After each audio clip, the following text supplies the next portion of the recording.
Horas, semangat pagi Indonesia. Saya Hojot Marluga, pengasuh Encyclopedia Toko Batak. Kami didirikan tahun 2008 dengan WordPress.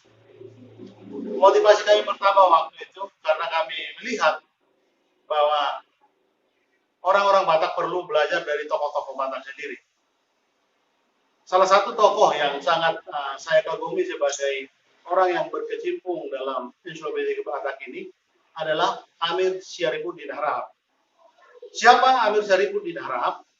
Dia adalah tokoh legendaris di Indonesia ini. Dia bahkan setara dengan Soekarno, Muhammad Hatta, bahkan Sahril. Amir Syarifuddin Harahap, seorang Batak dari Mandailing, yang kemudian datang ke Batavia menjadi seorang pendekot atau pendiri dari Jong Batak di Batavia. Dia bersekolah ke Belanda, pulang dari Belanda dia juga sempat menjadi wartawan dan kemudian menjadi pengacara.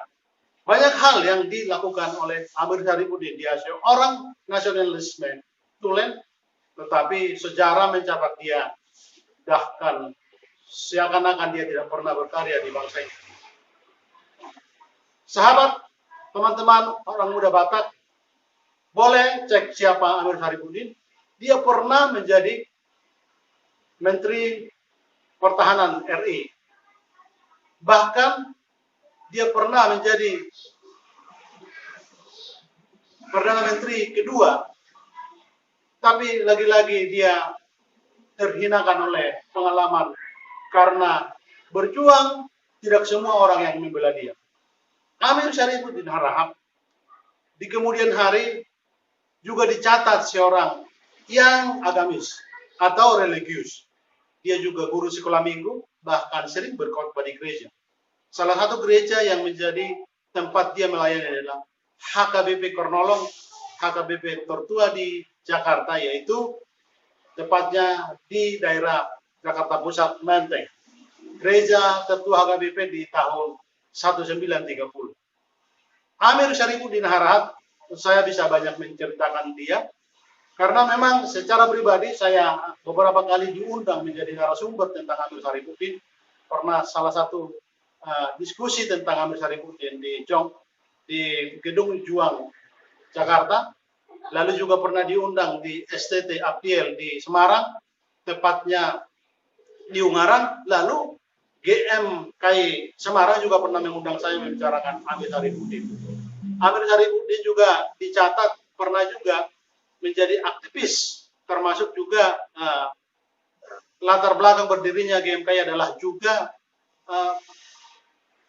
ada nama Amir Syarifuddin di sana. Amir Syarifuddin tidak banyak yang menulis dia. Saya kebetulan di majalah Tapian sudah pernah mengulas ini dengan laporan utama dengan tim kami. Bahkan di beberapa media saya pernah menulis dia. Saya sendiri sebagai pengagum dari Amir Syarifuddin, saya mengumpulkan banyak literasi tentang dia. Salah satunya adalah literasi tentang ketika Amir Syarifuddin mengenang 101 tahun dia meninggal. Lalu tulisan-tulisan kami tentang Amir Syarifuddin di majalah Tapian saya clipping, saya simpan juga. Dan teman saya juga pernah menerbitkan buku tentang Amir Syarifuddin, Perdana Menteri RI. Ini adalah tesis dari seorang penulis Frederick Cara William.